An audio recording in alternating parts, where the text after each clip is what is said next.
तुम्हाला सगळ्यांना कळकळीची विनंती आहे की आपण या सगळ्याच्या सगळ्या म्हणजे माझे 20 नगरसेवक पदाचे उमेदवार आणि माझा अध्यक्ष पदाचा उमेदवार यांना प्रचंड मताधिक्याने तुम्ही विजय करा। एक लक्षात ठेवा, काल तुमचा आमदार म्हणजे तुमचा आबा हा फक्त आमदार होता, आता तुमचा आबा नामदार झाला। त्यामुळं पैशाची आणि निधीची तुम्ही चिंता करू नका। जे जे प्रस्ताव नगरपालिका पाठवेल ते प्रस्ताव आपण 100% मंजूर केल्याशिवाय राहणार नाही।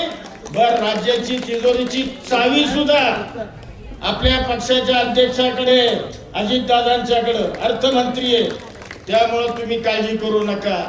या महाबळेश्वर करता जे जे काही चांगले करता येणं शक्य ते करण्याचा प्रामाणिकपणाने प्रयत्न हा त्या ठिकाणी केला जाईल।